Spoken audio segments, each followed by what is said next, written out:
du savoir, monde du savoir, pas seulement pour les enfants. Bonjour chers enfants, aujourd'hui nous allons parler d'un sujet très intéressant, les fractions décimales. Les fractions décimales sont une façon d'écrire des nombres qui peut sembler un peu difficile, mais tout deviendra vite clair. Voyons comment les habitants de la forêt abordent ce sujet. Sur la pelouse près de la forêt, une petite biche et un ours se rencontrent. La biche demande à l'ours s'il sait ce que sont les fractions décimales. L'ours bâille et répond que cela doit avoir quelque chose à voir avec la nourriture, car 10, c'est beaucoup. La biche commence à compter ses pas, disant que peut-être c'est 10 pas. L'ours est d'accord, mais moi, la chouette, j'explique que les fractions décimales sont des nombres qui ont une partie entière et une partie décimale séparées par une virgule.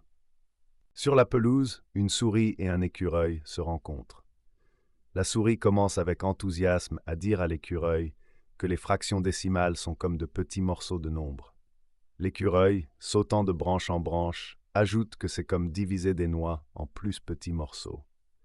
La souris est d'accord et dit que, par exemple, 0,5 est 5 dixièmes, ce qui signifie la moitié. Moi, la chouette, j'ajoute que c'est une très bonne comparaison, car les fractions décimales nous aident à comprendre comment diviser les nombres en plus petits morceaux. Sur la pelouse, un taupe et un renard se rencontrent. Je leur demande combien vaut 0,75. Le taupe répond avec enthousiasme que cela doit être 75 sur 100.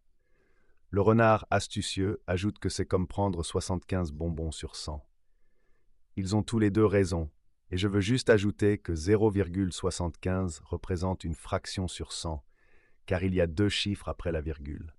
Chers enfants, aujourd'hui nous avons appris que les fractions décimales sont des nombres qui ont une partie entière et une partie décimale, séparées par une virgule.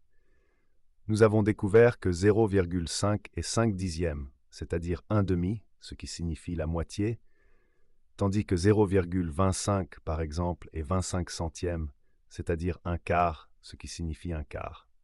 Merci d'avoir appris avec moi, à la prochaine fois.